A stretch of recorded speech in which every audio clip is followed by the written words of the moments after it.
अच्छा, आज की क्लास में हमने जो डिस्कस किया था, so that was coordinate geometry हमने स्टार्ट किया था, ठीक है। अब यहाँ पे हमने एक ग्राफ बनाया हुआ है, ये वाला, ठीक है। अब ग्राफ में यहाँ पे एक्स एक्सिस लाई हुआ है, तो हम यहाँ पे लिख लेते हैं ये हमारा एक्स एक्सिस है और ये मेरा वाई एक्सिस है, ठीक है। अब उसके बाद मैंने यहाँ पे देखो ए पॉइंट मार्क किया हुआ है। अब मेरा कोऑर्डिनेट ज्योमेट्री में क्या होता है, पहले मैं एक्स लिखता हूँ और फिर वाई लिखता हूँ हमेशा, ठीक है। अब ए कोऑर्डिनेट में हम देख सकते हैं एक्स की वैल्यू 1 है और वाई की वैल्यू भी 1 है। मेरा कोऑर्डिनेट क्या बना, एक्स की जगह 1, वाई की जगह 1। इसी तरह बी कोऑर्डिनेट मार्क हुआ है। अब बी कोऑर्डिनेट में मेरा एक्स की वैल्यू 5 है और वाई की वैल्यू क्या है, 2 है। तो पहले क्या लिखा, 5 और फिर 2, 5, 2, ये मेरा एक कोऑर्डिनेट हो गया। अब यहाँ पे अगर मैं इस ए और बी की लाइन को ज्वाइन कर दूँ तो ये मेरा क्या बन गया, एक लाइन बन गई जिसको मैं क्या कहूँगा, लाइन ए बी, ठीक है। अब कोऑर्डिनेट ज्योमेट्री में हमें निकालना होता है ग्रेडियंट। लेट्स से पहली चीज़ हम कर रहे हैं, ग्रेडियंट निकालनी है हमने। तो gradient of what, A B. अब एक बार याद रखना बेटा, ग्रेडियंट को हम कहते हैं एम, ठीक है। मैथमेटिक्स में हम ग्रेडियंट को किससे रिप्रेजेंट करते हैं, मैथ्स में एम से रिप्रेजेंट करते हैं, स्मॉल एम। अब ग्रेडियंट निकालने का जो फॉर्मूला होता है that is y2 minus y1 over x2 minus x1, सही है। Now again just to clear things, मैं ए का कोऑर्डिनेट यहाँ पे वापस लिख दे रहा हूँ। मेरा ए का कोऑर्डिनेट था 1,1 और मेरे बी का कोऑर्डिनेट था 5,2, सही है। अब देखो यहाँ पे आप अपनी आसानी के लिए क्या कर सकते हो, मेरे पास ए के जो कोऑर्डिनेट है उसमें जो पहली वैल्यू है ये एक्स की है, मैंने बोल दिया ये मेरा x1 है, और जो दूसरी वैल्यू है वाई की, उसको मैंने कह दिया y1 है। उसके बाद दूसरे बी में जब आता हूँ तो यहाँ पे अगेन x है, तो मैं इसको कह देता हूँ ये मेरा x2 है, और ये y में मेरा दूसरा कोऑर्डिनेट जो है इसको मैं कह देता हूँ y2। अब सिंपली मुझे क्या करना है, ग्रेडियंट निकालना है, ठीक है। अब ग्रेडियंट ऑफ ए बी अगर मुझे निकालना है तो मैं क्या करूँगा, फॉर्मूले में पुट कर दूँगा। So m equals to, formula is y2 minus y1, तो y2 क्या है मेरा 2 माइनस y1 क्या है 1 अपॉन x2 क्या है मेरा 5 माइनस y1 क्या है 1। सो 2 minus 1 will be 1, 5 minus 1 will be 4।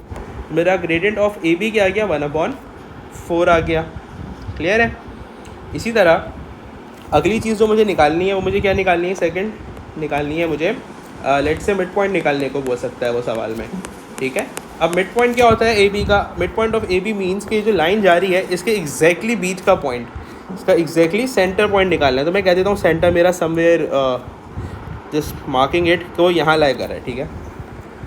अब मुझे मिड पॉइंट निकालना है। अब मिड पॉइंट निकालने का फॉर्मूला क्या होता है, मिड पॉइंट का formula is x1 plus x2 divide by 2 comma y1 plus y2 divide by 2, सही है। ये मेरा कोऑर्डिनेट फॉर्म में ही निकलता है, तो मैं इसको कोऑर्डिनेट के लिए ब्रैकेट में बंद कर दूंगा, ओके।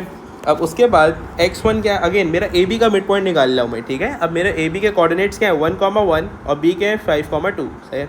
तो मेरा x1 क्या था, 1 था, मैंने x की जगह लिख दिया 1 लिख दिया, प्लस मेरा x2 देखो यहाँ पे क्या है, b में 5, मैंने 5 लिख दिया, डिवाइड बाय 2 कॉमा y1, मेरा y1 ये रहा, इट इज़ 1, एंड y2 क्या है 2, सो 1 प्लस 2 हो जाएगा and divide by 2, okay. Now 1 plus 5 is 6 divide by 2 comma 1 plus 2 is 3 divide by 2। Now 6 divide by 2 is 3, 1 and 3 is and 3 divide by 2 perfect नहीं होता, लेकिन डेसिमल में जाएगा तो 1.5 हो जाएगा, ठीक है। 3,1.5 इज माई मिड पॉइंट, ठीक है। ये मिड पॉइंट का फॉर्मूला था मेरा। उसके बाद थर्ड चीज़ जो मुझे निकालनी है दैट इज़, लेट्स से उसने मुझे बोल दिया लेंथ निकालो, ठीक है। अच्छा, लेंथ भी बोल सकता है वो, आपसे बोल सकता है डिस्टेंस निकालो from A to B, distance of A B, ठीक है। अब लेंथ निकालने का जो फॉर्मूला है that is square root x2 minus x1 का whole square plus y2 minus y1 का होल स्क्वायर। नाउ x2 और x1 में क्या होगा,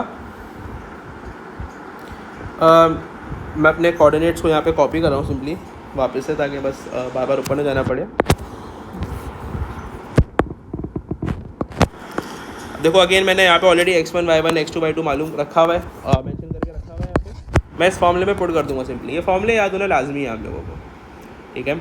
तो हमने बोला भाई square root x2 minus x1, मेरा x2 क्या है 5 माइनस x1 क्या है 1 का होल स्क्वायर प्लस y2 क्या है 2 माइनस y1 क्या है 1 का square equals to square root of 5 minus 1 will be 4 का square plus 2 minus 1 will be 1 का स्क्वायर। नाउ 4 का square is 16 plus 1 square root. Now 16 plus 1 will be 17। So square root of 17 किसी का perfect square root नहीं होता, ठीक है। हम चाहें तो इसको हम अभी सिंप्लीफाइड में कर सकते हैं, फिलहाल मैं इसको इसी में छोड़ रहा हूँ, ठीक है। एलसीएम लेके आप सेट फॉर्म में ले जाओ, आप चाहो तो कैलकुलेटर में उससे बोला डेसिमल्स में ले जाओ तो आप कैलकुलेटर में पुट करके डेसिमल्स में लिख दो, वो आपके ऊपर है, ठीक है, यह सवाल के ऊपर है। अभी फ़िलहाल हमने इसको इसी छोड़ दिया, ठीक है। सिर्फ हम फॉर्मूलों को देख रहे हैं और कुछ नहीं कर रहे। देन आपसे वो फोर्थ चीज़ मांग सकता है, वो आपसे बोल सकता है फाइंड इक्वेशन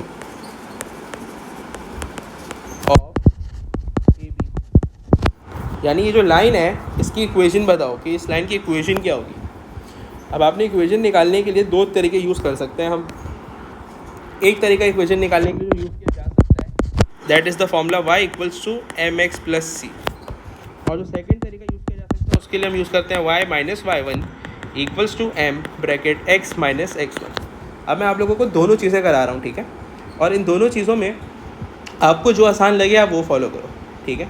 किसी ने अगर पहले से पढ़ा हुआ है ये और उसको वो आता है वो करे, मसला नहीं है, ठीक है। तो दोनों में से कोई भी एक तरीका आप इस्तेमाल कर सकते हो। तो पहले फर्स्ट पार्ट यूज़ कर लेते हैं। तो पहले मैं y equals to M X plus C से यूज़ कर लेता हूँ। अब मुझे क्या करना है, अगर इक्वेशन निकालनी है तो मुझे c की वैल्यू निकालनी है। हमेशा याद रखना बेटा, इक्वेशन निकालने के लिए सबसे पहला काम मुझे चाहिए होता है ये m निकालना है। ये m क्या होता है, ग्रेडियंट। अभी हमने ऊपर पढ़ा था स्मॉल m डिनोट्स ग्रेडियंट। क्या मैं ए बी का ग्रेडियंट निकाल चुका हूँ पहले से? बिल्कुल निकाल चुका हूँ। और मैंने देखो यहाँ पे ए बी का ग्रेडियंट निकाला हुआ है विच इज़ 1/4। तो मैं यहाँ पे लिख दूंगा m की जगह पे 1/4। सो y इक्वल्स टू m की जगह पे 1/4 x प्लस सी।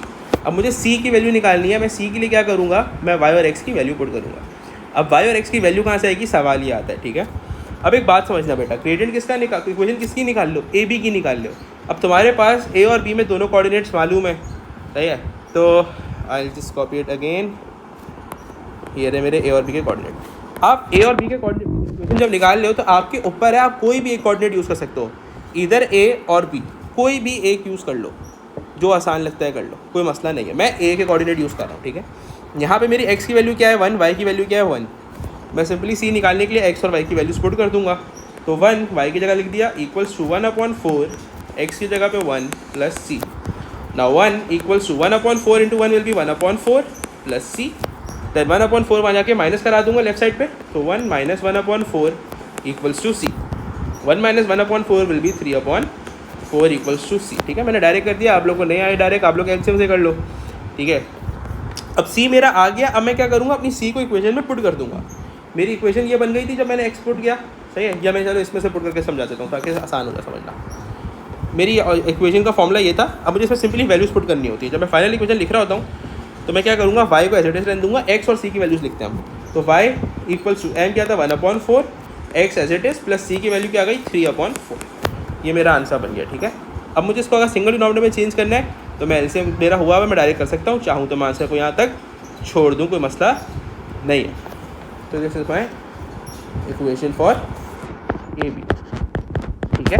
ये मैंने क्या किया है, y equals to M X plus C से करा दिया, सही। क्लास में मैंने सबको नहीं कराया था, अभी मैंने समझा दिया, तो वापस से जिसको मसला हो मुझसे पूछ सकता है। क्लास में हमने जो किया था सेकंड वाले से किया था, ठीक है। सेकंड वाला यूज़ कर लेते हैं। अब सेकंड वाले में क्या होता है, मैंने यहाँ पे कॉपी कर लिया। सेकंड वाला जो मेरा फॉर्मूला है y minus y1 equals to M X minus x1। Simply इसमें क्या करना है, इसमें आपको c निकालना नहीं पड़ता, बात ये, ठीक है। इस y की जगह और x की जगह कोई वैल्यू नहीं आएगी, y1 और x1 की जगह वैल्यू आएगी। लेकिन सबसे पहला काम अभी भी यही करना है, मुझे m चाहिए। अगर ग्रेडियंट नहीं निकाला हुआ तो मैं निकालूंगा, लेकिन मैं ऑलरेडी ए बी का ग्रेडियंट निकाल चुका हूँ विच वॉज 1/4, तो मैं पुट करूँगा, ठीक है। दूसरा, मैं कौन सा कोऑर्डिनेट यूज़ कर रहा हूँ, a का कोऑर्डिनेट यूज़ कर रहा हूँ, दिस इज 1,1। तो मैं क्या करूँगा, y माइनस y1 की जगह पे y की वैल्यू आएगी which was 1 equals to m क्या था मेरा 1/4 इंटू x माइनस x1 की जगह अगेन वैल्यू आएगी, a में x की वैल्यू क्या है 1 है, तो 1, सही है। Now y minus 1 equals to, अब ये 1/4 क्या हो रहा है, मल्टीप्लाई हो रहा है, इस ब्रैकेट से मल्टीप्लाई करा दो। 1/4 into x will be 1/4x minus 1 into 1/4 will be 1/4। Now -1 वहाँ जाके +1 हो जाएगा, तो y इक्वल्स टू 1/4x -1/4 + 1, ठीक है। नाउ y इक्वल्स टू, अब देखो x की टर्म तो अलोन है, -1/4 और +1 है, मैं इनको प्लस करा सकता हूँ। अब यहाँ पे क्या है, 1/4 x -1/4 है। अगर मुझे यहाँ पे इनको प्लस कराना तो यहाँ पे मुझे एलसीएम लेना पड़ेगा, 1 है, मल्टीप्लाई बाय 4 कराया, मल्टीप्लाई बाय 4 कराया, तो ये क्या हो जाएगा, -1 + 4/4, ठीक है। y equals to 1/4x minus, बल्कि माइनस नहीं आएगा, -1 + 4 विल बी +3, तो दिस विल बी +3/4, ठीक है। उसके बाद आप लोग चाहो तो आप लोग इसको सिंगल ऑर्डर में चेंज करके लिख दो, कोई इशू नहीं है। आप चाहो तो इस तरह भी छोड़ सकते हैं, ठीक है। अब अगर आप लोग देखो तो मेरे दोनों तरीके से आंसर क्या है, सेम आया, यहाँ भी सेम आया, यहाँ भी सेम आया। आप लोग को जिससे आसान लगे आप लोग उससे कर लो, कोई इशू नहीं है, ठीक है।